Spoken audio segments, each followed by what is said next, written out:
All right, folks. Well, I have a special treat for you here tonight. Guy who's making some waves and giving some value in the inspection world. I have Bob Clark. He has an inspection company, and he also does Inspector Go. So we'll get into that. But Bob, tell us a little bit about you. We'd like to get to know you personally. Well, Preston, thanks for inviting me to your podcast. I've heard it in the past. It's a great show, and I'm glad to be on it. So, just a little bit about me. So, I'm a home inspector in New Hampshire. I own a single home inspector firm, just me. I think I'm going on my second year full time. So, Right. I started part time. Wasn't sure. And then I had a boss. I've been self-employed most of my life. So I had a boss for a little while and he kind Are of you took me unemployable like me? Yeah, pretty much. So I was an estimator for a large construction company for their residential division. Right. They did commercial, but I'm a residential guy. So I did his. And he just upset me one day. And the market was great, 2 years ago. And I was like, frick it, I'm just going all in. So I went all in. And it was really, it was probably the best thing I could have done. But, before that, my grandfather built homes in Massachusetts. He was more of an investor, but if he could do something, he would. So he threw up some spec houses. My father built homes in southern New Hampshire, and he started with a small remodeling company. And then I actually remember as a kid saying, Dad, why aren't you building houses? And he actually got into it and he started building. And back then, I swung a hammer since a little kid to, every summer. And then, doing the estimates with my old man sitting in the truck. But when I finally got a little bit older, I started my own framing company. I worked for a framer and my dad's framer that he would subcontract most of the work. He did the finished cabinets, stuff like that. But his framer was the best probably in New Hampshire. And I went to work for the guy. He was a nightmare. I lasted like a little over a year. I think a little over a year I saw him go through, I'd say 20 or 30 guys. Wow. Some guys would just leave in the middle of the day. He was insane, but he was just good and fast, and he knew what he was doing. Right. I learned, and then I started a framing company, did that for, I don't know, a long time. I framed my dad's houses, and then I started building. So 24, I built my first spec house. Wow, that's pretty. Yeah, I started young, but then I would travel. So I'd get the money and then I'd run. So, but I would frame my old man's houses and two other builders, and I would build specs. So that's and then 2008 hit, didn't go so well. And then I got out of the game, sold real estate, didn't like it. And then I saw all these home inspectors. I'm like, man. And we used to joke about it back in the day because it was like, dude, you seen these home inspectors? I remember my uncle. He's on the back of a matchbook cover, right? Yeah, my uncle's like, I heard that. He had a siding company, and he's, we were talking one day, and he's like, I think I'm going to be a home inspector, my Uncle Cliff. And I'm like, so we talk about it, and it's like, all they have is a screwdriver and a flashlight. That's all you need, Right. Yeah. And back then it was really new. I think it was in the beginning. So long story short, the real estate gig didn't work, and I saw the home inspectors in the industry, and I couldn't say anything because I was a realtor. Right. At a home inspection, and I worked for a real estate company that was predominantly a buyer agency. He had a great web presence. He used to get lots of buyers. He kind of changed the game in New Hampshire for real estate web presence. They called the Bean Group. So I was there, and the worst market in history, I sold real estate and made a living. So I was with the right company, and I saw all these home inspectors. I'm like, I could do this, and I should be doing this. So I got into it, and I did it part-time. until that builder took me off, and then as his estimator, and I went in full time, and that's what I've been doing. So Cool. Do you does New Hampshire have licensing for home inspectors or not? yep. So we're a licensed state. I'm number 333, Okay. and before that, I think it was 2 years old. A lot of guys got grandfathered, and then the new ones had to become licensed. How what do they have to do now? Like if they wanted to become licensed in New Hampshire? I'm not exactly sure now. I think it's just so many hours, and then there was that exam, and then I got my hours through InterNACHI. They're online. I did it all online. Right. And I think you could pay InterNACHI monthly. So I was like, I joined it. And I think I got my education the first 2 months. Right. So I paid, I think it was like $100. Right. To get my That's education. Yeah. Right. Well, and your construction background and the fact that you had been a realtor for a while probably uniquely prepared you for being a home inspector, I'm sure. Yeah, I mean, it was a little scary in the beginning, but yeah, I mean, it kind of always I feel comfortable around the house. So Right. I think that's been a bonus for me. So right now it's more of, I focus on, well, how do I fine tune my business? So it's less time, more, I don't know how you explain, more systematic. Right. Well, and you know what? You said, the boss, whatever, ticked you off and it was a jerk, but it was kind of the best thing that happened to you. That sort of thing kind of happened to me too. I worked I was inspector for a firm, one of the early ones that had multiple inspectors. And I went to the guy and I wanted to be like, take a bigger role. I wanted to be like a manager or something. And, he shut me down. And, I was just making $25,000 a year. And that was all I was going to make. Now, granted, this was 20 years ago. I've been doing this a long time. Yeah, sure. That was a little more money then. Yeah. But, so that day it sowed the seeds that I would go out on my own. And so what happened when I got a couple of inspectors, one guy came to me, and he used to be a manager of Lowe's Home Improvement, and he wanted to be a manager and take a bigger role. And I saw in him, it was like me years ago, So I said, he's got the ambition, he's got the goods, he's got the chops for it. And so I did that. And, he's on a percentage of how the company does, and it worked out well for me. But I tell my kids, I was like, you know what? Sometimes you gotta have a couple of crappy jobs to realize when you got a good job. Oh yeah. You need a couple of crappy jobs because you don't know if you got a good job until you've had a couple of crappy jobs. Yeah, absolutely. And I certainly had my share of those. Yeah. So how do you, Bob? How do you handle? I know a lot of guys struggle with this. How do you handle phone calls and scheduling?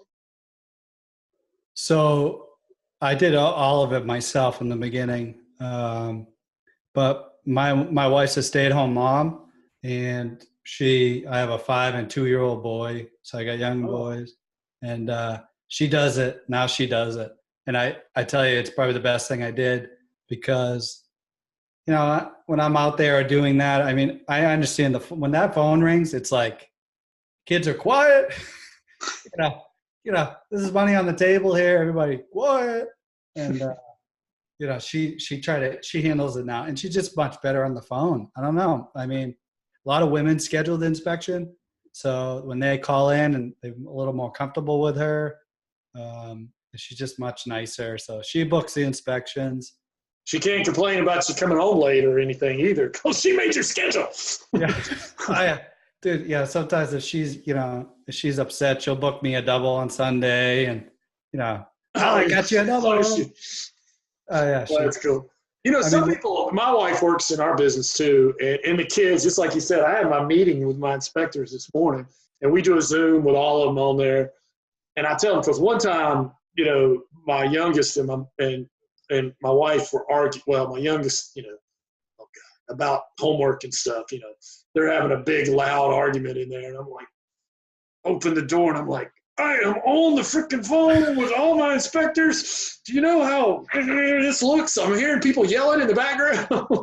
But, I think it's good that your family is involved in your business and they understand it, because my family totally gets it. There's so many people who, like, you ask a kid, like, what does your dad do? I don't know. He goes to an office. I don't know. Yeah. My kids know exactly what I do. And they're involved in, when they were younger, they used to go with me marketing to offices and stuff. And they've gone with me to realtor functions, and I'm sure yours do too. But I think it's a good thing that your kids know exactly what you do. And, they're kind of entrepreneurial themselves, I think, by watching it. So I think you're doing a good thing, letting your kids see that. Funny, Inspector Go, the word go came from my 2-year-old when we used to race his little Matchbox cars. Right. At the top of the ramp, and it's the only word he'd know, and he would turn and he would say, go. Go. Yeah. Well, that's so cool. Somehow it turned into Inspector Go. So, all right. Well, since you mentioned that, let's talk about that a little bit. Tell us the name of your inspection firm, but then tell us a little bit about Inspector Go and what you're trying to do and that sort of thing. So my home inspection business is Footprint Property Inspections, LLC in New Hampshire. I'm a certified master inspector with InterNACHI, board certified there. I was what's the first one? The CMI. CPI, and then I became a CMI. Okay. So I'm now with InterNACHI. And then, what happened was I'm all about diversification. So I want more income in different income coming streams. Yeah. I mean, my goal is, 3 good businesses, and 3 good businesses that are actually, it doesn't have to be a big team or anything like that. I mean, I've had employees, so I'm trying to get it where it's just me with 3 businesses, and then maybe I have 1 business that might have to have some employees, but to be more systematic. So 3 businesses that only take 30, 40 hours a week. But anyway, I thought I saw an opportunity with the inspection industry, with providing something new for new home inspectors on how to do their marketing and how to get more business. So I started inspectorgo.com. I launched this membership that didn't work out. It's all right. You gotta have a couple of failures before you get the right one. It's just, I don't think there was a big enough audience when I did it. So it kind of changed that model, and I just want to I'm going to provide value to home inspectors, and then I got the hot seat that I'm doing now. That's like this kind of like a podcast, like you're doing, but it's live. Yeah. I don't know if I'm going to do them all live, but it's kind of cool because it puts you in the hot seat. Yeah. So I did one. Give me time to think of a politically correct answer sometimes. Yeah. I mean, we're pretty much in front of home inspectors, so it's not like, die by the seat of your pants there, but, it's kind of fun and it's different. So, my goal is I'm going to eventually put out some courses for home inspectors, and hey, if you want to buy it and pay for it and it's going to help your business, then you do. And it'll help the business that I'm creating for it. And but it's just going to be value, and it's things that I did in my business that worked. Right. So the first year full time, I went full time. I made over 6 figures. Wow. That's because of the things I did. Right. I suppose there was some work up to that from being part time, but my part time was really nothing. Right. And then when I went for it, I went for it. But it was a great market. But I focus on, SEO and my website, and then realtors. That you can't deny realtors for your business. Oh yeah. Well, so, 2 questions. Do you have? I'll just go ahead and give you the 2 questions and let you answer. Sure. Do you have a website for the listeners to go to for Inspector Go? And second of all, do you have, I don't want to get all your secrets, but can you give one actionable tip tonight on the podcast that would help inspectors grow their business, they get ROI on, and maybe not the SEO stuff because that might be a little too techy for some of us like me, but something actionable that everybody listening could do that would improve their business, because 6 figures your first year, that's pretty incredible.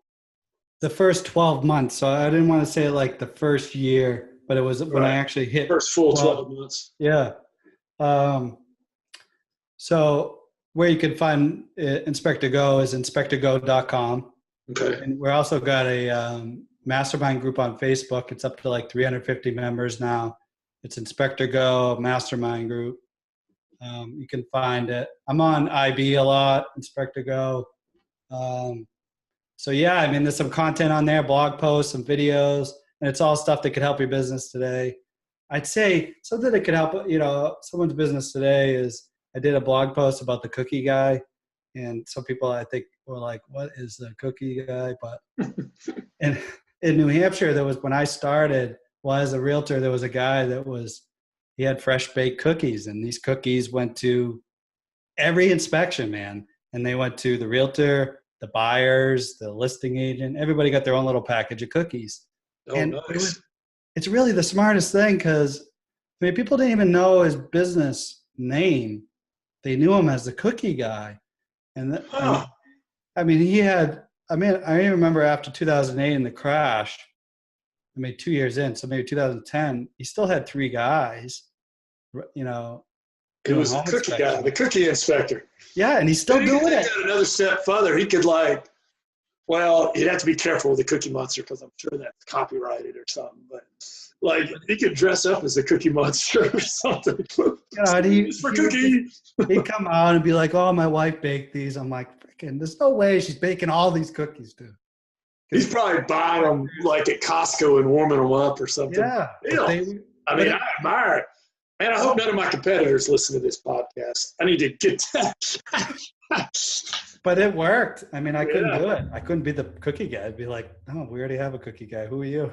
Yeah. So if you have a market that you could be the cookie guy, I think that's great. But the other thing that I think not many home inspectors are taking advantage of right now is Facebook ads.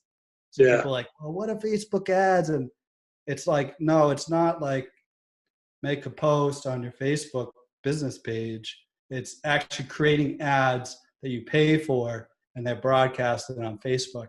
It's wide open right now, and home inspectors don't get it, that you can actually target a realtor within 50-mile radius of where you live, and only realtors. And then your ad only goes out. I got an ad running right now that's like $5 a day. I think it's $5 a day. I think I put it up to $7. And it cost me $200 a month to market to endless realtors. They go on their Facebook. There's Bob. Oh yeah, well, the realtors a lot. Yeah. Yeah. So give me an idea. What's the content of that ad, or what would be good content for an ad?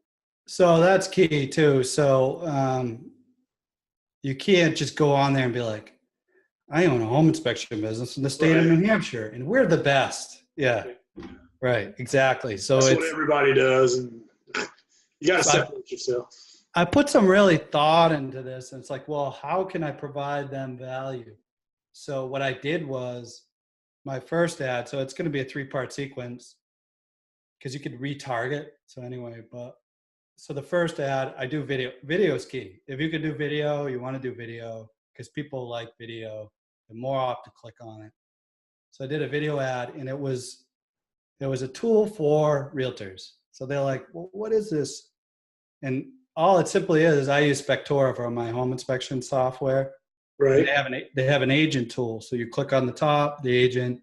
You can go through, pick what you want, creates a PDF or the HTML, and they send it over to the selling side. So all I did is create, "Hey, I got, professional looking. I got something for you, an introduction."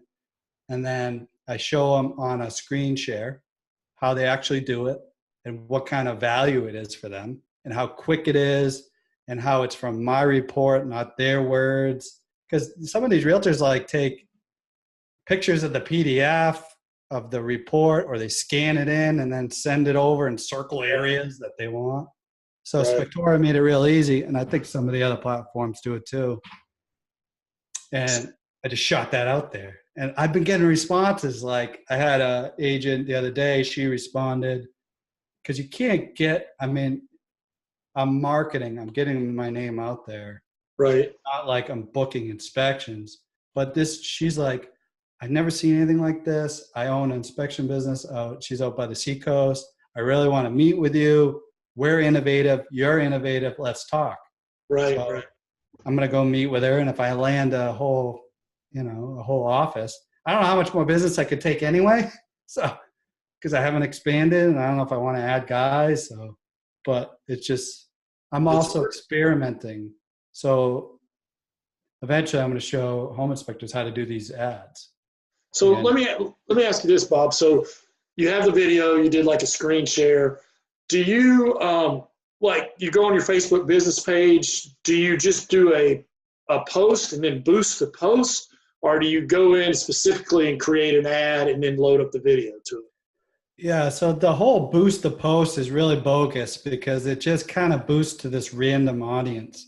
Right. It's almost like you're just wasting your money.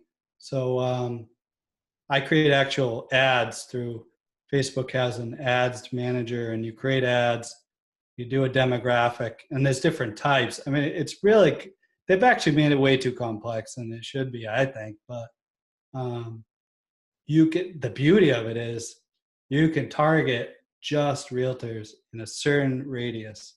Right. And if anybody's going to do this and try this, I'll give you a big tip. You don't, when you put that, whatever you're doing for your marketing, you want the ad to say right at the face of it, you want to target your market.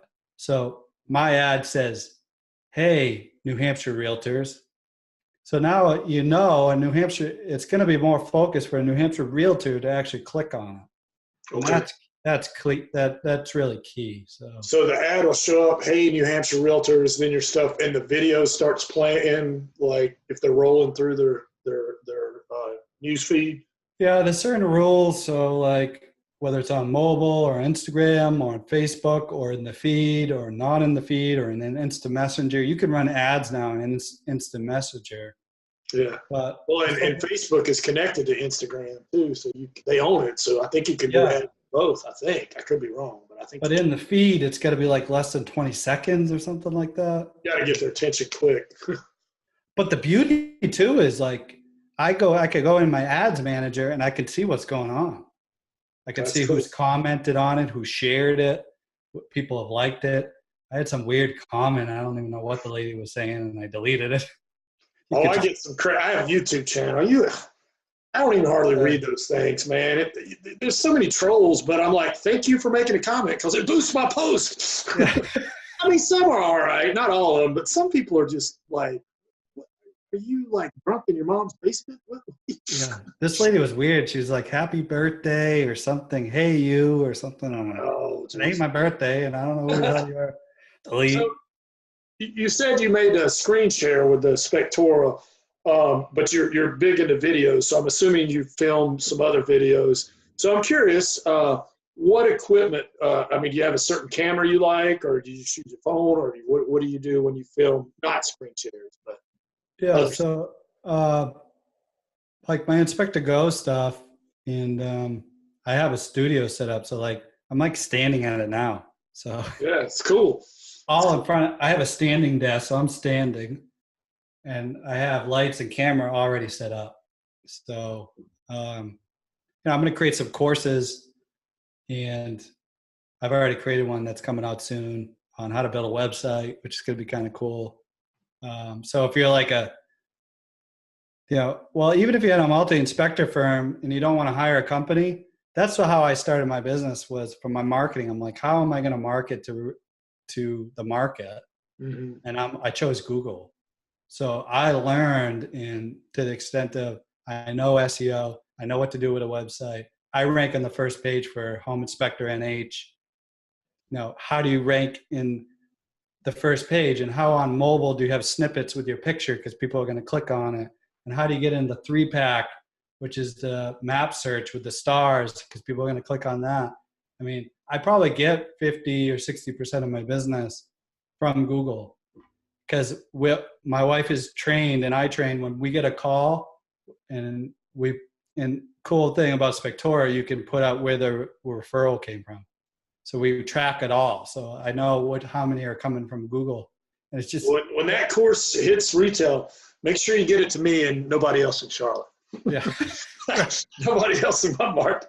Yeah. And it's not going to be stupid money. I'm just going to, it's going to make it worth my time. And if guys jump on it, I mean, it's what I did, and it's going to show you what I've already done. And the proof's in the pudding, because you could Google Home Inspector NH and see it. Or my hometown, forget it. I mean, I actually rank in the 3-pack.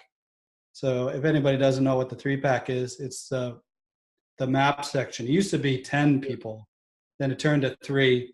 So I rank in the 3-pack for multiple towns. Right. I haven't told people how to do that yet, because mostly Google will only put you in the town your business is in.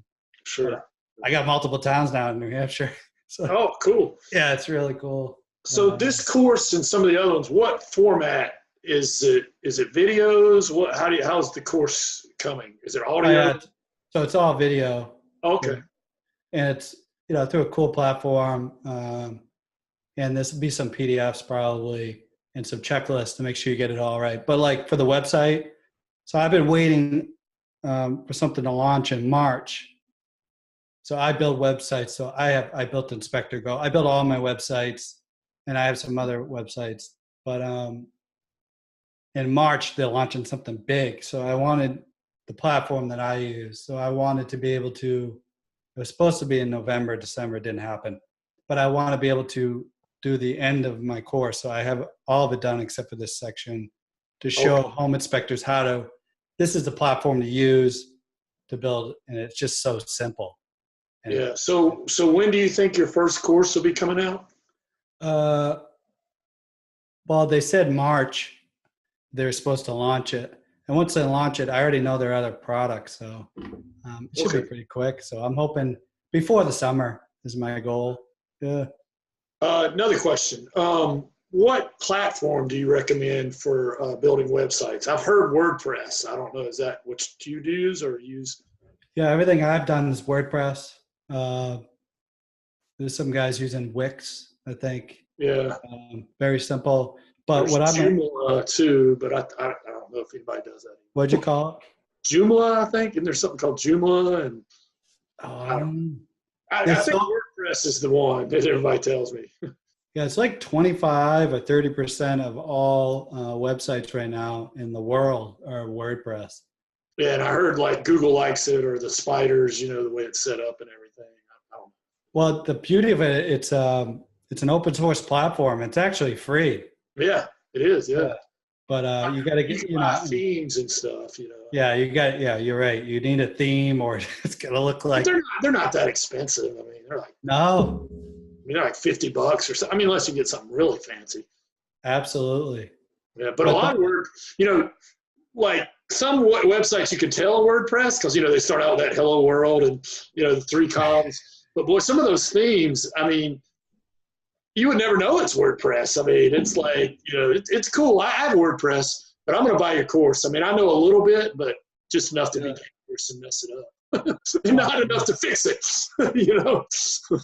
The cool thing about the course is I'm going to be accessible, right? So I'm on the mastermind group on Facebook, and people can reach me. So let's say they had a question, but I mean, it brings you from how to pick out your domain name, how to buy your domain name, how to get your hosting, who's the best host to use, who I use and why, how to load it onto WordPress.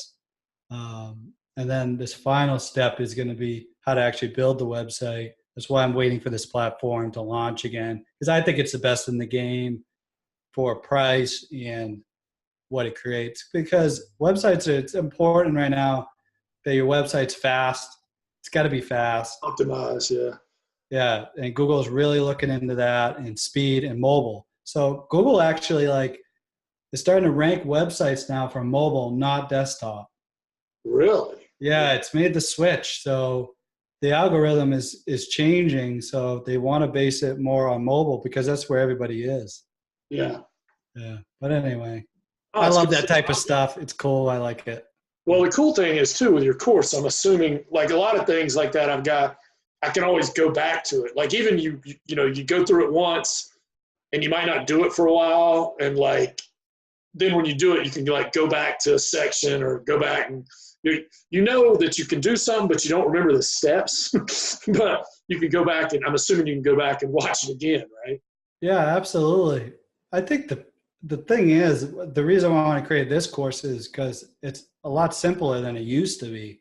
Like Right. building a website back in the day was like, oh, you had to know yeah, JavaScript or something. yeah. If you wanted something that was somewhat HTML. yeah, you had to write code, but it's turned into drag and drop. And this platform that's coming out, they're gonna have what they call skins, which is just pretty much like a glorified template. Mm-hmm. But the beauty of it is you can, I mean, most people won't know what I'm talking about, I guess, but if you're not into websites, but as you're designing it, you can move things just where it is in real time.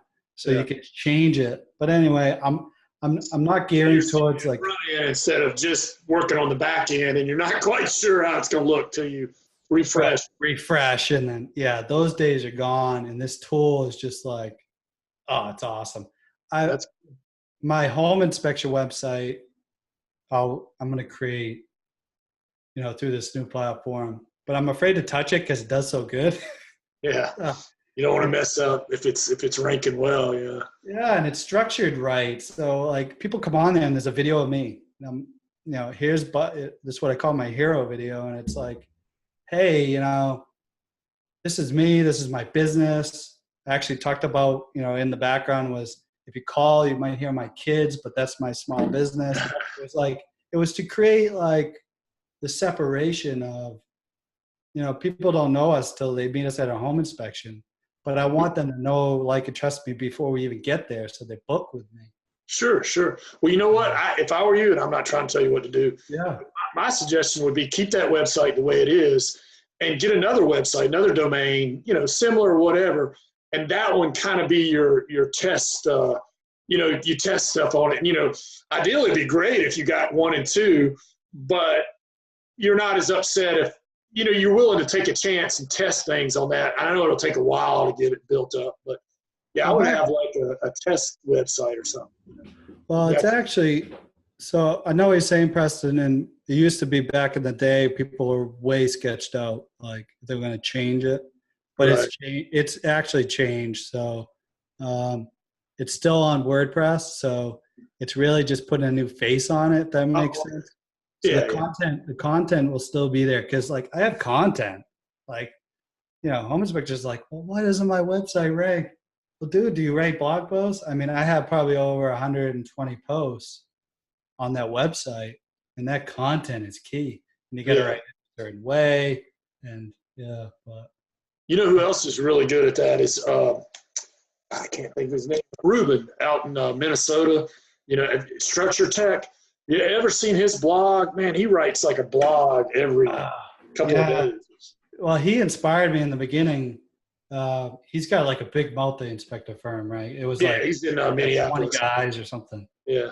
But he has a really good blog. I mean, there's a lot of guys that got good blogs, but his jumps to my mind. I actually use some of his stuff. I told him to teach my guys. I'll go there like, hey, we got to have a meeting, and I got to teach him something. Let me go see what he's got on there that we can use. So, that's a compliment. I'll get a cease and desist letter next week. But the thing is, Preston, like his content is really educational for home inspectors, and it's educational for buyers or people in general. Right. The blog posts I've written, the content I create, I mean, there is value there, but it's really to rank my website. So what's the difference? Like to rank your website, is it more keywords or what would you say is kind of the difference? Yeah, like, so back in the day, it was keywords, so you could keyword stuff a website. That Yeah. stuff's gone. It's really semantic now, semantic search, and it's like, there's different. Google's looking at Facebook now because you can't. It's crazy now. If you pay attention, like you do something on Google, and then you go on Facebook, 10 seconds later, an ad pops up for that. Oh yeah. Well, I told you my daughter got into Clemson today, so I went and bought a whole bunch of shirts, and I was trying to buy some jerseys, and I did. I went on Facebook, and there was a ad for Clemson jerseys right there. I was like, what? And that's Facebook. How did that? So I don't know. So there's stuff called pixels where they track as a cookie. So I have a cookie on my website. So if you come on my website, you get tracked. So when you go on to Facebook as a realtor, now I can market ads to you on Facebook. It's a simple process. It's free through Facebook. So that's real commonplace. That's why you're seeing it. Like you Google looking for a mattress, there's a cookie on that website. So when you're on there and then you go on to Facebook, that cookie follows you and they show you the ad. But I better not look at anything bad or anything then. Yeah. Not that I was. Right. Yeah, but that's the way it is now, man. Everything is tracked. I mean, that's just the way it's going. Yeah, I don't know. I mean, part of me likes that as a marketer, but another part of me is kind of like, that's kind of too big brother. It's funny. It's like us as Americans, we're all like that. But like in other parts of the world, like Japan and China, they're just like, they embrace it, man. Yeah. You look like China and Japan, they're all millions of people, millions in a city with their phones. And they're all interconnected because if you think about it, who really cares about you? You know what I mean? Gee, thanks, man.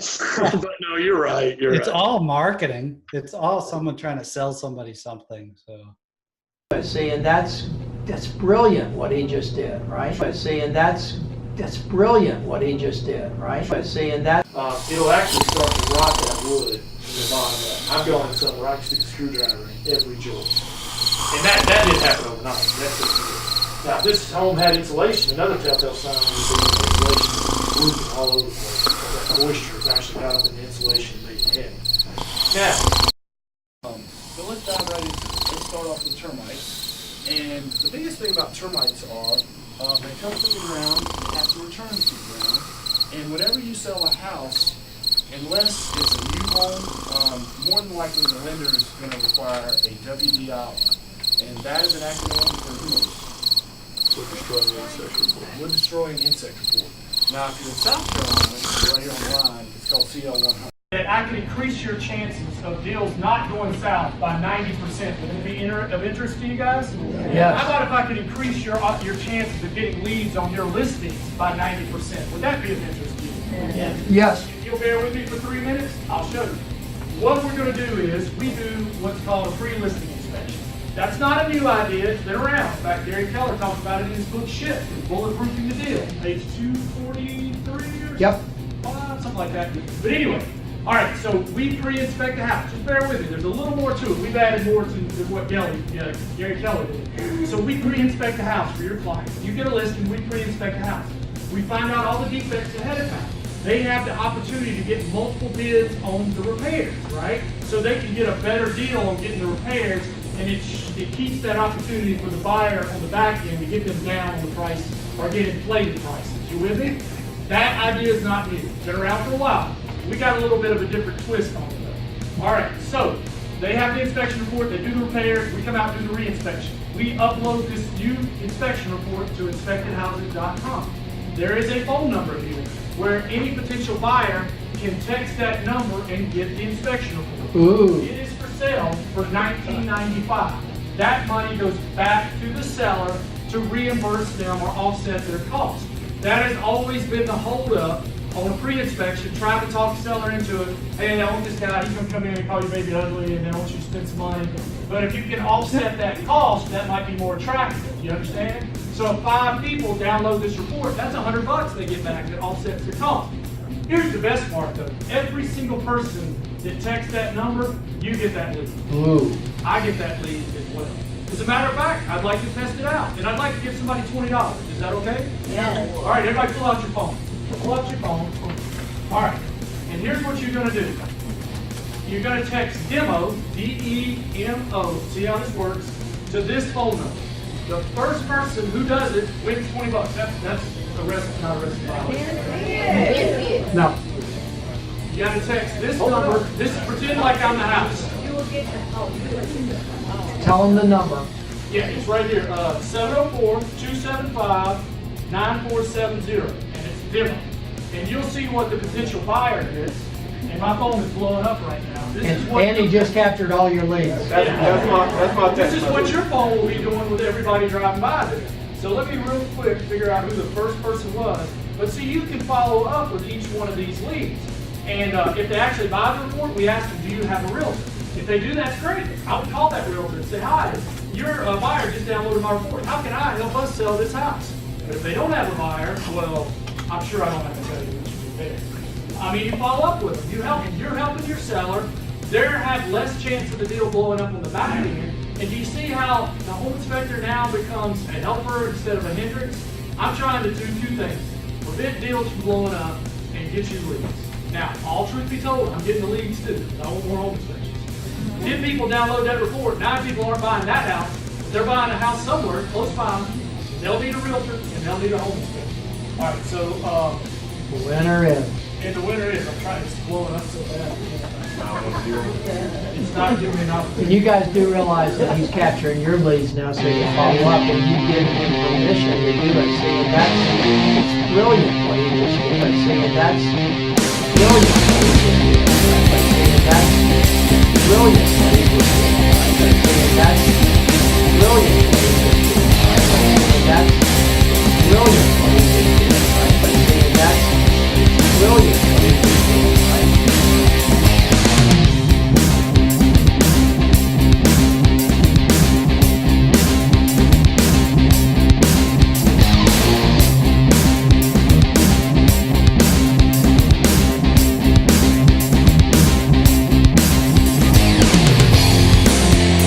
Well, cool. Well, Bob, I'm going to change gears. I think that was a great. Yeah. We talked in the pre interview, and we said we might get down a rabbit hole, but if it's a good rabbit hole, we'll stay there. Dude, I can rant, so you gotta pull me out. Yeah, I hear you. So let's switch gears here for a minute. Yeah. Going back to your inspection company, if I'm a buyer or real estate agent in your market, there's obviously, you said there's 500 other home inspectors in your state, which isn't a real big state, nothing against New Hampshire, but you said you cover the whole state. So why should I use you? Is there something you do that the others don't? So I mean, I'm a CMI, so I use that. I mean, it's, part of that is marketing. So that's, blatant on my website. So if people want to check out what I do, footprintinspection.com, you can kind of see how my website works, and it works well because it converts people. So when I'm at an inspection, some people are like, hey, you're the guy in the video. It's like, yeah, I'm the only guy, I get that all the time. It's crazy. Right. I thought you were an actor on Fiverr or whatever. Yeah. It's like, I'm the one-man band lady. Yeah, it's me, Yeah. But, sorry, I went on a tangent there. What was the It's all good. Well, there's advantages too. Like, I'll tell you, one-man band versus multi-inspector firm, I've heard this term before, advertise against what you're not. And what I mean by that is, you could advertise against a multi-inspector firm by saying, hey, look, you don't get some guy they just hired 6 months ago. You get the owner of the company every time. But you got to be careful of that, though, because if you do hire people down the road, you might not want to push that. And then I can market as a multi-inspector saying, hey, look, we can accommodate any time slot. You get an inspector, that one-man guy, he fills up right away. We can fill it up. I mean, you understand what I'm saying? No matter which one you are, you can advertise. There's advantages. Does that make sense? Well, yes. It's what you're not, So I take advantage of, I was a builder. So, I mean, I feel comfortable around the home. I mean, I've touched every part of it. I've roofed houses. I've framed them from a pile of sticks. I didn't really get into the sparky and plumbing, but I had to oversee them because I was paying them. The dirt guy put in my field. This is all stuff I grew up with, watching with my father. But so I sell that, and I have a huge advantage by that. Yeah, that's cool. I built homes. But it doesn't have to be that way. Like I was working with a younger guy who found me on Inspector Go, and he was on his website, but he's young. You know what I mean? It's like, dude, you got a huge mountain just because you're young. I mean, he looks young, but he has to take advantage. You're right, Preston. It's like, well, what's his marketing? I'm like, I mean, you got to market yourself as a ninja. You know what I mean? You're the guy that's going to fit in that scuttle because the other guy is the gunner because he's, 40 pounds overweight or something. He's an old guy, and I ain't going up there, or the crawl space, or, you're innovative, or you're get the You got best to do software. something that makes you different, and I've always said this. I was like, get that professional equipment magazine, and I guarantee you could find some piece of equipment in there and just do something different. I know some of you guys are like, I'm not doing anything extra or whatever. I'm like, just stop. I'm trying to tell you how to make more money here. You used to do the sewer scope, but now a lot of people do that. But you could do the thing where you see if the house is level. I mean, there's so many different things, and like just doing that and being the only person doing that gives you a little edge. You just, everybody, like you said earlier, everybody gets up. I'm this, I'm that. Well, so if I'm just a buyer or a real estate agent, why should I hire you? Because everybody in here said the exact same thing.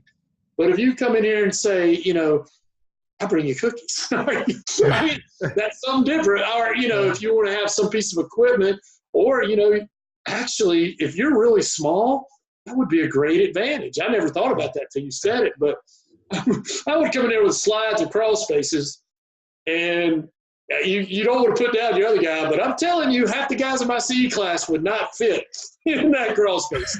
I don't know, but something that gives you an edge. I'm probably just pissed off a lot of people. But that's it, man. That's the game. You're in business. What are you going to do to separate yourself and, to make it apart? So, yeah, I've always heard like, what was the thing? It was like, all right, if you and a bunch of other home inspectors were standing side by side to side by side, and I said, everybody who, has a website, step forward. Now it'll be everybody, but in the old days it wouldn't be. But then, all right, now everybody that does, I don't know, something else, step forward. And eventually you want to be the person that steps forward when nobody else does, and that makes you different. You know what I mean? But you saying you're the greatest, and you're this certification, well, guess what? Everybody else took a step forward on that too. So you got to do something different. You got to be able to take that step forward when nobody else can, if that makes sense. Well, fortunately, I mean, people don't care about you. Yeah. It's human nature. We care about ourselves. So it's like that book, Making Friends and Influencing People. Oh, Dale Carnegie. Is it Dale Carnegie? Yeah, Dale. Yeah. So I don't read many books, but I read that one, and it's smart. I mean, you want to embrace them, and Right. people like to talk about themselves. Absolutely. Once they're done, then they like you, but they didn't hear anything about themselves, Well, I heard a great, one of the greatest marketing advice I ever got is everybody you talk to, pretend like they have this tattooed on their forehead. I think it's the radio station WIFM. What's in it for me? For them. That's what they're thinking. What's in it for me? So when you talk to them, see that on their forehead and figure out if you can figure out what's in it for them and parlay that in your conversation. It's true. Like the Facebook ad, I had to create something that was going to bring value to the realtor. Otherwise, why did they care? Like you said, you do that ape thing, they're like, oh, another home inspector. Yeah, the beat you kids like Tarzan. Yeah, or bringing in the cookie bowl. I mean, let me tell you about all my certifications, and they don't even know what half of them mean. Yeah, and they don't care. I mean, other home inspectors might know what it means, but that's not your clients. Right. Your client is the person who's going to write you a check. So anyway, that I'm going to switch gears again. Although I could talk about marketing all day. you know as well as I do, Bob, that if you do enough inspections, you're going to have an unhappy camper. And that's less if you're a one-man shop. I mean, boy, when you get multi-inspector, oh, God, just imagine that times however many people you got. How do you handle an unhappy camper? Do you have a process? What's that look Well, I think, like you said, as a multi-inspection company, you're probably gonna have a lot more because I haven't had many problems. But yeah, it's just me. like? I'll set you up. Ring, ring, ring. Hey, Bob, you inspected my house 6 months ago, and this contractor's out here, and he said you missed this floor joist that's all messed up, and you should have seen that. What are you going to do about it? Yeah. You get a call like that, and when it starts off, you did an inspection 6 months ago. It's not going to be a good call. I can tell you right now. Well, I guess if you say it that way, I did have a guy recently, and he called me, and he's like, "Hey, my hot water tank is leaking," and like, okay, this was around Christmas. My wife answered. She's like, "Oh, you got to talk to my husband," and I'm like, okay, you know, I got back to him right away, and we're talking about it. I'm like, who are you? And I brought up the house, and he's like, you told me it looked great. And I'm like, there's no way I put in my report that your hot water heater looked great. Yeah. So I went back to my report, and I brought it up, and I looked at it, and no shit, dude. I looked at it and it said, I had said, yeah, it looked great. You said it in the report. Yeah, and now it's leaking. How much money was you on? Hopefully it wasn't too bad. So, long story short, the hot water heater was like 70 years old, and it was working. It was made out of aluminum, or I forget what the deal was, because I researched the thing because it looked great, and it was still working. And it was in an old 50s home or whatever it was. But yeah, it was like the thing was ancient. But you know what covered my ass was I went back to get the radon. And when I went back to get the radon, I walked by the hot water heater and there was a leak. I emailed the guy's wife, whoever was on the agreement or on the inspection, and said, hey, the hot water heater was leaking when I went back to get the radon. You want to get that checked out. So I'm on the phone with this. It was time stamped and dated and all that. Yeah, but I mean, I didn't have to get that far. So I'm talking to the guy, and I said, well, what'd you guys do about the leak that I emailed you about? He's like, what are you talking about? I said, well, I went back to get the radon, and it was leaking, and I sent you an email. He's like, you didn't send me an email. And then he was like, hold on. So he went and talked to his wife, or you could kind of hear a little bit in the background, and he came back, and he's like, she never told me about that. So there was like this communication breakdown between him, and he's like, she's loved that house and blah, blah, blah. So long story short, thank goodness I would have bought a hot water heater, obviously, but well, they're not terribly expensive unless you got it modified or something. I mean, but other than that, I haven't had many issues. I could really see in a multi-inspector firm things change. I did have a guy back in the day with, when I started, I was using Thumbtack a lot. Mm-hmm. Thumbtack could do marketing and get business, and it's changed now. You can't get any business. At least I can't in my area. But he wrote a bad review for me. Well, he gave me 4 out of 5 stars, but his comments were bad. And then I never got any more business from Thumbtack. But he had a freaking electrical panel with a sump pump right below it that was cut out with like it was a 3-foot by 3-foot pit with water in it. Right below the panel? Yeah, and he's like, the inspector wouldn't take the cover off. It's like, frick you take the cover off, buddy. I mean, literally right over the panel, right over it, you know? And he wrote me a bad review, and I don't think he understood how much that affected my business, because I never got any more business with Thumbtack. And I invested a lot of time and effort to getting good reviews on Thumbtack and getting business. And you had to pay to get to, you know, send your bid or price for a home inspection. But anyway. Yeah, I personally, I'm not a big fan of all the pay to play, Home Advisor, Thumbtack, Angie's List. I don't know. I feel like, I don't know, just my personal opinion, like you say, I want to do all the stuff I can do, hopefully, to beat my SEO up. I just hate them. Like, do not want to pay, toll booth operator for business. You know what I mean? Oh yeah.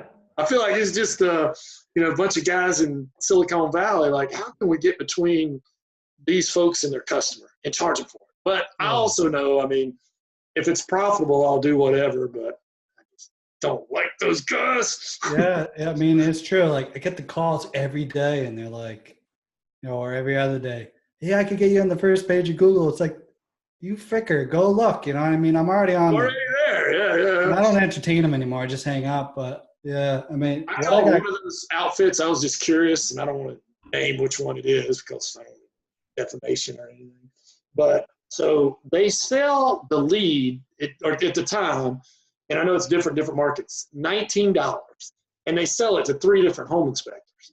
And I'm like, you're paying $19. There's no guarantee, and you're calling this. I'm not doing that. I mean, there's still some good stuff out there. Like in some markets, like Google Ads. Like I was talking to a guy, and sometimes I'll just Google them and then where they are and where he was. There was nobody putting Google Ads out for home inspector his hometown. So that's a big thing. He would dominate. Yeah.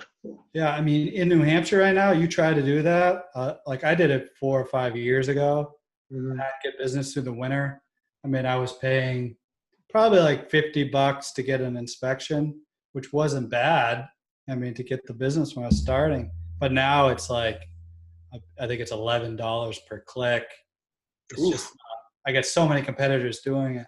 But some guys out there, if you Google, you go in incognito mode, Google your hometown and home inspector. So if you were like Charlotte, North Carolina home inspector, and see what comes up for ads. If you don't have much ads, you should really look into doing paid ads. But that also means you got to have a website that actually, when someone gets there, they're going to book an inspection. Right. Because you got to convert, and a lot of guys' websites are just horrible, so they don't convert. I know. Well, Bob, tell us about a time when you failed. Take us there, and what'd you learn from it? So I failed 2008, man. I went out of business. I was a builder. I lost everything. I had 2 spec houses. I just built my house. Yeah, I'd say it was a failure. I mean, it was a crazy time in my life. I lost a lot of people in my life that year, which is weird. Like really close. People had died and the market crashed. And I didn't have a business. I didn't have a remodeling business that I could back on, or I only worked for builders as a framer, or I built my spec houses. So it was bad. Could you not sell those 2 houses, the spec houses, or you had to sell them at a loss? Yeah, I got stuck. I wrote checks to get rid of 2. I held on to mine for a long time, finally sold it, but it was a bad time, man. I paid. The other thing is I didn't file bankruptcy like a lot of builders did. Right. They just walked. But I paid all the subs. Everybody got freaking paid. Right. And then I got stuck. Yeah. So, in a lot of years, it took me to dig me out of that hole. But, and then the government was bailing out everybody else, like Chevy and Ford and all these car dealerships, and bailing them out. It's like, hey, buddy. How about the builders? Yeah. And I was tiny, right? I was just building little spec houses, starter homes. But I met my wife through one of the houses. The girl ran by one day. She's like, "You still single?" I said, yeah. She set me up on a blind date with my wife. So that's cool. So it worked out. Yeah, we still for a reason. Yeah, it's cool, but yeah, I'd say that was probably my biggest failure. Now, on the other end of the spectrum, tell us about a come a long way moment. Have you had one of those?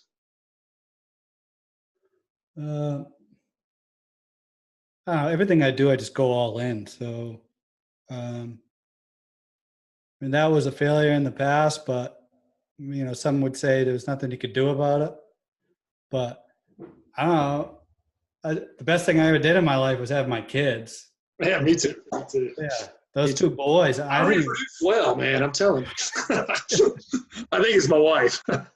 I never wanted kids. I was like, I traveled the world for a long time and I didn't want that, but my wife pushed and pushed, and it was the best thing I ever did. So. Oh, me too, man. Me too. Me too. It makes, sometimes you can get burned out. I get burned out, but, I see them. And like I told you earlier, my daughter got into Clemson today. That was her dream school. And everybody else that got in, she got into other schools, but that's where she really wanted to go. And she was beginning to think she wasn't going to get in. And she got it today, and she's crying. I mean, good cry. So.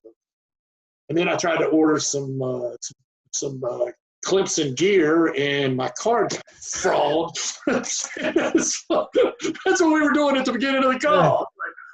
I get noticed my thing, but it's all good. I mean, it's one of those moments that you got to cherish that, man. You only get it one time. Not the fraud part, but the kids. You mentioned earlier How to Win Friends and Influence People. I think Dale Carnegie. Is that the book, or do you have another book? And I know we don't have time to read much in this business. I listen to books on Audible. Do you have a book you'd recommend to our listeners? No, I mean, like you said, I listened to your podcast before, and you're talking about Audible. But I actually got into that recently. I joined Audible. It's like $15 a month or whatever. Yeah, it's a great deal. I think it's great. I had one book, and it wasn't working. And I didn't know you could trade in your book. Yeah, so I traded in, and I got a new book, and I'm already onto something else. So I don't know. I don't when you get your inspector, I think maybe you did this already. I can't remember. You should put a post and put like what business books would they recommend? You know what I mean? I can give you one that's really good. I think it's The Sales Machine. I think it's Chet Holmes and Robert Kiyosaki.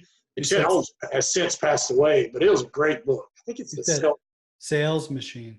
I think that's it. It's something like that. If you Google Sales Machine, Chet Holmes, if that's not it, it's close enough, I'm sure it will come up. It's something like that. That was a really good book. And you're right. I mean, I listen to a lot of business books, and sometimes some of them are just like, and then some I'm like, this is the best book ever. I'm listening to it 2 or 3 times, I haven't read many books of my life. So like, there was Dale Carnegie, like back in the day, Tom Sawyer and Huckleberry Finn. Yeah. And I read the Word. I mean, I've read the Bible, which was, it's been a long time, and I should probably read it again. But I tell you what, another good one, and it wasn't released till recently. Napoleon Hill. He was kind of in that, Dale Carnegie and all that. Oh, wait a minute, that was who? It wasn't Dale Carnegie. It was Napoleon Hill. I think How to Win Friends and Influence People. But anyway, he had a book.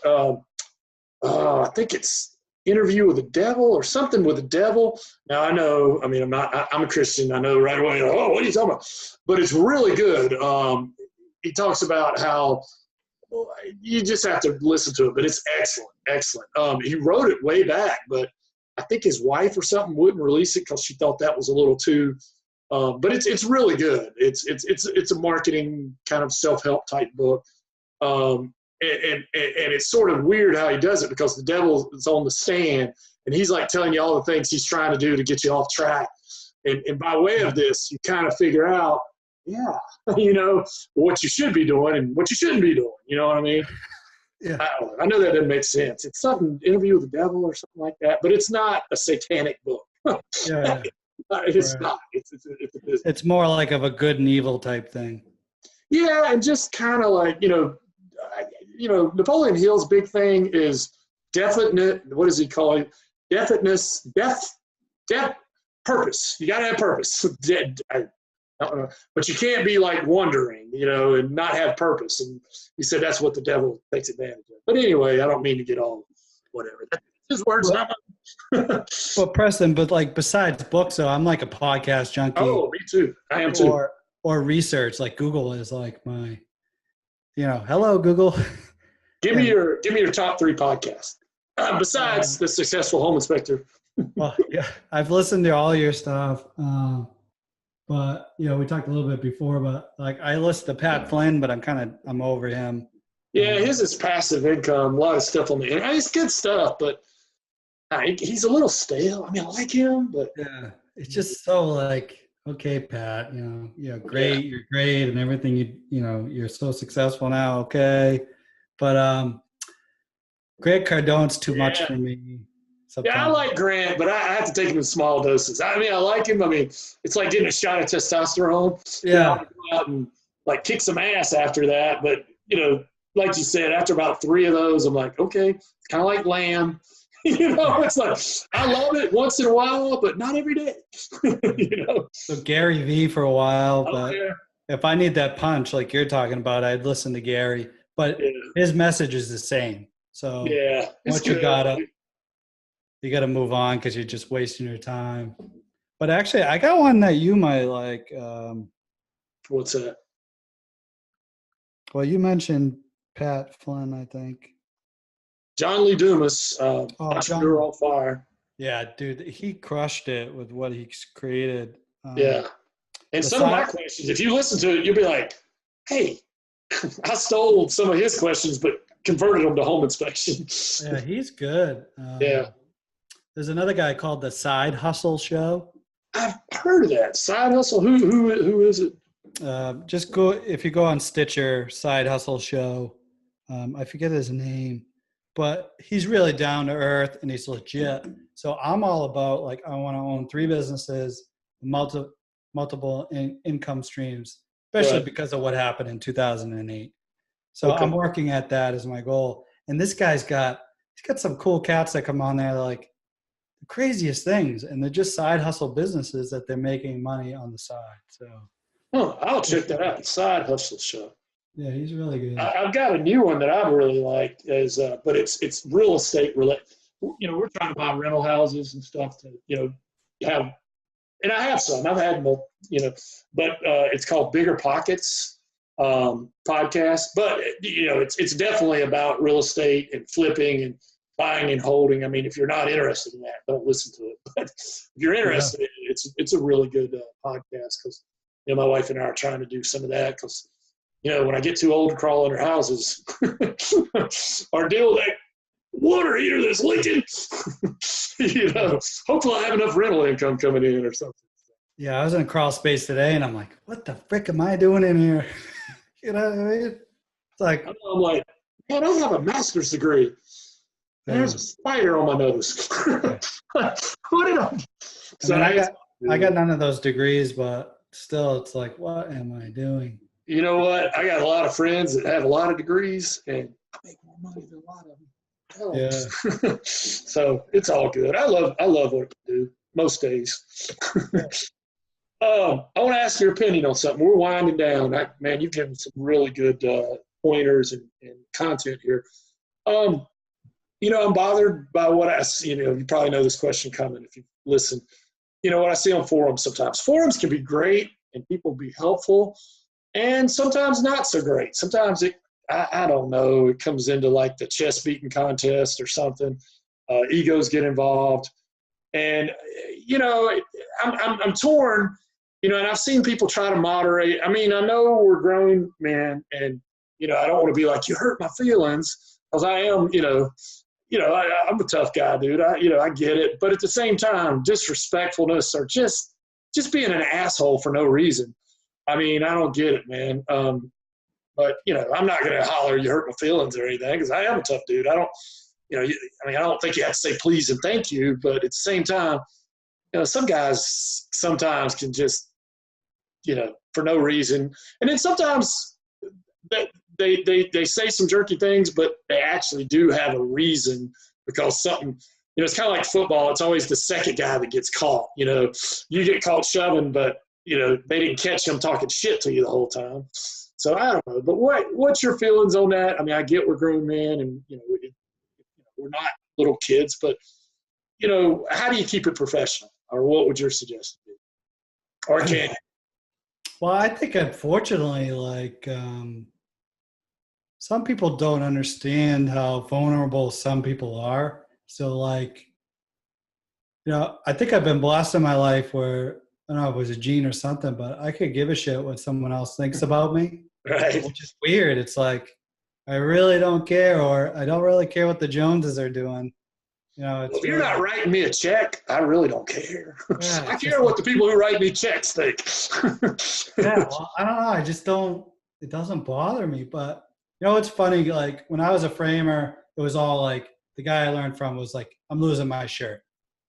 And the guy was making a ton of money, but it was, he'd belittle you and he'd put you down and belittle you. And, that's why a lot of people bailed. And actually, I saw a turn, like I was doing that. And then, because I thought, well, that's business. I was young. I was like in my early 20s, trying to rent a crew of guys from my business. And, actually, it was my old man that pulled me aside one day and he grabbed me and he's like, I was framing one of his houses. So he was paying me to frame his house. He pulled me aside and he's like, who the frick are you? And I'm like, what are you talking about? He's like, why do you think you can talk to these people this way, these guys this way? And, it's funny. I don't like contribute a lot of stuff to my life, to my old man, but you just sparked something. And it was like, I just thought about that. And he was right. It changed my life. Because some people don't have that skin. And even if they do or don't, it still don't make it right. So yeah, like that. Like when I started, I was on InterNACHI forums. This is before like Facebook groups. And it was tough in some of those, man. Yeah. Well, don't get me wrong. I mean, I'm all about like with my guys, man, we give each other a hard time and stuff, but it's not like mean spirited. You know what I mean? Like there's a difference. I mean, I think it's great to give people a hard time and joke around with practical jokes, but nothing's ever mean, cold hearted. Yeah. And there's a difference. I mean, there is like, I don't want to be, the reason I'm saying this, I mean, some of the stuff I see today, I'm like, oh, give me a break. I mean, like, in the news and stuff, like, they're raising babies now. And they're going to let them choose their own identity. I mean, I'm like, how stupid is that? I mean, don't get me wrong. And I'm not saying that bashing, but they're kids. I mean, what? Right. I mean, I used to be a teacher. What, if you grow up and you want to be somebody else, that's fine. But I want to let a 3-year-old. Oh, so what do you want to be, Johnny? Do you want to be a girl or a boy? I mean, Johnny, I guess some people are too, and there'll probably be somebody offended by me saying that's crazy, but that's what I'm getting at. I mean, we got to have tough skin, but at the same time, nothing has to be mean-spirited. I mean, I'm all for joking around, razzing people, but not mean-spirited. You know what I mean? But like, I think, like you said, I mean, you have a relationship with you guys, so you can get away with that. Yeah. Yeah. I mean, we crack jokes on each other all the time. Yeah. That's cool. I mean, I can remember, man, I'm giving a presentation and one of my guys sends me, my phone's like on the desk, and my guy, he's at an inspection, he sends me a picture of a sex toy and it shows right there. It was like in the sink on his inspection. It's like, I don't know if it's performing the function for which it did. Everybody in the room saw it. I'm like, oh, man. Fortunately, most of them laughed.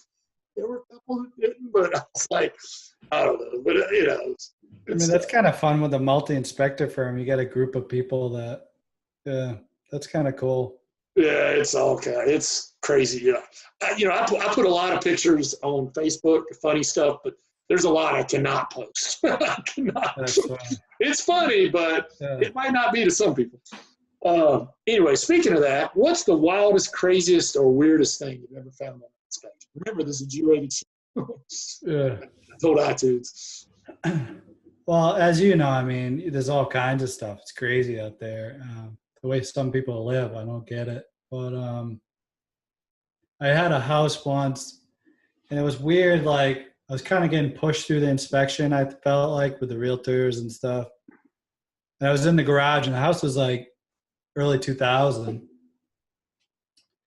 And there was a piece of plywood that just didn't make sense in the garage. And I was like, what is it doing here on the floor?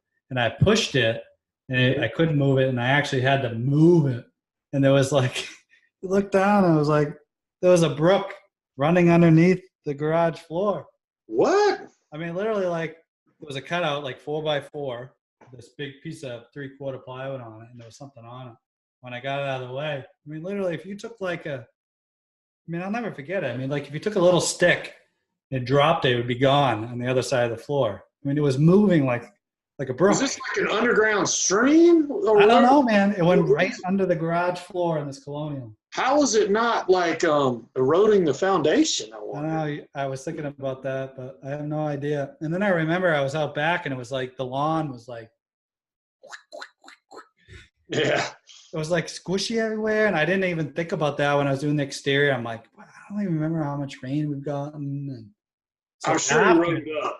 Surely you wrote it up. Oh yeah, I mean everything got written up, but you know it's funny because after that, finding that, and then with the dirt outside, and I went back outside because I remember the squish. I couldn't find the well when I was outside, so you know in New Hampshire everybody's on a well unless you're like in like a city. Right. But the casing got buried because they brought in a bunch of fill, trying to fill in this low land water. I don't know. And it was weird because it was like the guy buying it knew the girl that lived there. And it was like nobody thought of a big deal of this river running underneath the freaking floor. I just make sure you write it down, man. Yeah. It would be all over my report. Yeah. But yeah, I'd say that's the weirdest thing I've ever seen. All right, we're down to like the last 2 or 3 questions here because Cool. I know we're up against it here. If you had to move to a brand new town or area equal to the same size where you live now, you still had all your equipment, all your training, your computers, all that, but you had to start all over, basically marketing, and you have $5,000. What are you doing with that $5,000 that first week? First week, like 7 days. Yeah, I mean, you have everything, room and board. You just don't know anybody. So I have what do you- 7 days. Yeah. Well, I get a website up because that's the long-term game. It's going to bring me business. I do Facebook ads. Okay. You know, I like right now I run a campaign that's like $5 a day or $7 a day, which isn't much, but you would be surprised how many years you're a home inspector and people are like, who are you? And it's like, oh, I've never heard of you. Well, I've been doing it freaking full time for 2 years. You know, Yeah. it's just there's that much transactions and there's that many people. You got to get your name out there. That's key. Right. So I got $5,000. You probably still got about $4,700. You haven't spent much. Shit. I'd probably join the local board of realtors, Okay. and then you get the email list because once you join, you get the email list. If you get the phone numbers, that's even better. Otherwise, you got to, you know, that's probably the quickest and fastest way you could create relationships and get business is you just start calling these realtors and say you want to meet them for coffee, talk about marketing and about their business. Right. Like that goes back to Dale Carnegie. You want to talk about them. You want to ask them about their family, their business, their kids, their inspirations. And then once they leave, they're like, oh, that guy was great. You know what I mean? And Right. I think that's where your home inspectors mess up. They think that these customers, well, maybe customer wants, they're a little more concerned to get the right guy. But the realtor, if you're going to market to realtors, they don't care about you. Yeah. You bring value to them or their client. And that's key. So I just set up coffee dates and lunches and spend the rest of that money meeting with as many realtors that are actually selling in your market. And once you land a few, I did it for a little while, Mhm. just coffee dates. And I remember the first guy I met, I ended up working with, and I actually didn't do anymore because I got so much other stuff on my plate, but it worked. So, and I think it was 7 or 8 inspections from him that year. He was new, but that's the thing, right? So you get 10 from that cat, you get 10 of these people. Now you got 100. Yeah. Yeah. You know, rinse and repeat, right? What works, just keep going. But yeah, that's probably what I would do. Okay, cool. Is there anything, Bob, that I should have asked you but didn't. No. Is there any question you'd like to ask me? What's your favorite part of being a home inspector? The marketing. I like to do the marketing. Well, let me reframe that. I mean, the most satisfying part is being a part of, most people like all right, let me back up. When I was in elementary school, we didn't have a whole lot of money. We lived in a trailer park. And, we rode the bus. When you're poor, you don't really realize you're poor till later. I mean, we didn't know we were poor. All the other kids were in the trailer park too. But then when we started going to school, we rode the bus, and the bus not only went to the trailer park, but it went through the nice neighborhood. So you realized what you didn't have, and you got made fun of, trailer park trash, all that stuff. I mean, I've heard it all, you name it. I've heard it. I mean, every trailer joke you can think of. And so about junior high, it's middle school now, but it's junior high when I was there. My mom really saved up a lot of money. She's like working 2 jobs and stuff. And we bought a house. It was a small house. It wasn't in that nice neighborhood, but it was a house. Yeah. And it was like Christmas and winning the lottery all at once. And I just remember how that felt. And, that was like our dream. And it was a dream come true, and crazy, that house wound up appreciating a whole lot. And, it's most people's net worth. So the American dream is to own a home. And I really like helping first-time home buyers. And I was in a program once that was to get people out of public housing into home ownership. Like I taught a class and I did the inspection for them. And if they went through all these classes, they got this really good deal and rate from the bank and everything. And it was so satisfying to see these people who lived in public housing their entire life. And that's why we kind of had to teach those classes, because, not trying to be mean or anything, but they really didn't know how to change a filter and, home maintenance stuff.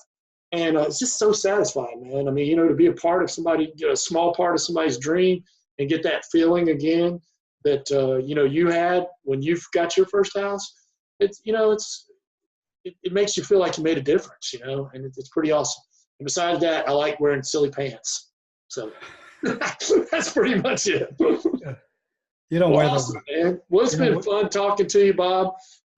So before you leave, if all the folks out there listening, if you got value from this, let's go to his website, give him some love, maybe join his Inspector Go.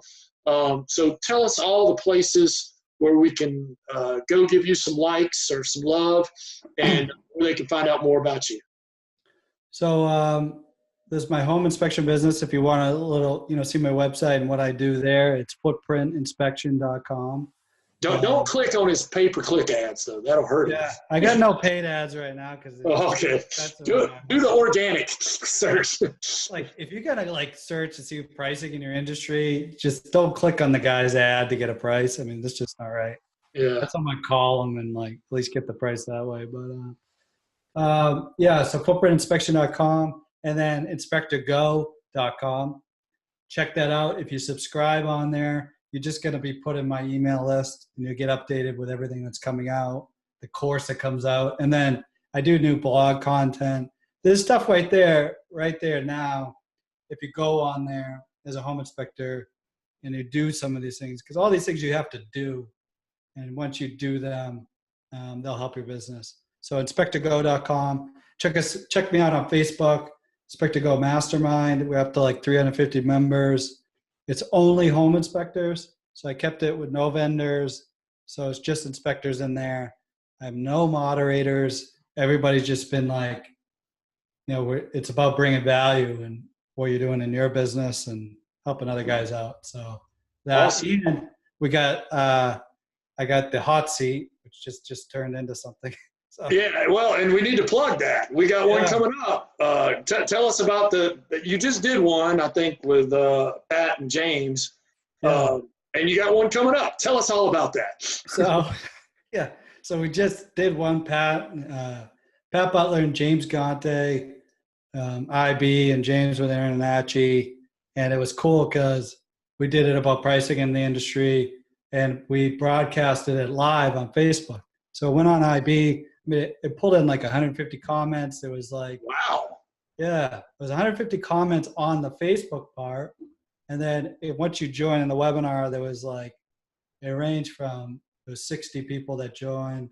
I don't know how many people were actually in the feed, but they had chat so they could interact. And then we answered some questions. And so, yeah, it was pretty neat. But the next one, we got Preston Sandlin. And you guys are going to be talking about, well, Dave Klima, you guys are talking about inspectedhouses.com. Yeah, So but that's not all. I mean, we're going to talk about all kinds of marketing stuff, I'm hoping, and I think it'll be fun. It'll be fun. Yeah. So it should be good. I'm excited. And when is that? When is the live video going to be? So it's next Wednesday. Next Wednesday night at 7:30. So I think that's the Was it 20th, I think? 20th at 7:30. So Okay. you can find it anywhere on Facebook. It's being marketed on IB, Internachi, Inspector, Go Mastermind. And I encourage people to join the webinar because you get to be there and you get to ask comments and questions. You're kind of a little more involved. And then it's going to be broadcasted live. I'm not sure yet if I'm going to do it on Inspector Brotherhood, Inspector Go Mastermind, or James Conte put out a new one, Worldwide Yeah, something. Inspectors. Yeah. But it's got some traction. It's like kind of cruising. Yeah. Well, whichever one you decide, I appreciate you letting me be a part of it. I will get this online tomorrow. So when everybody is listening to this or watching this, don't forget it's Valentine's Day. So make sure you Thanks for the reminder. Yeah, for your significant other. In some shape or form, it costs you a lot more if you forget stuff like that. Birthdays, Valentine's Day, Mother's Day, don't forget. And anniversaries. Oh gosh, anniversaries. Put alerts on your phone. Good call, man. Yeah. All right. Well, thank you so much, Bob. Hey, thanks for having me on. Tomorrow, and thanks for chatting with us. You gave a lot of good information. All right, cool. Thanks, man.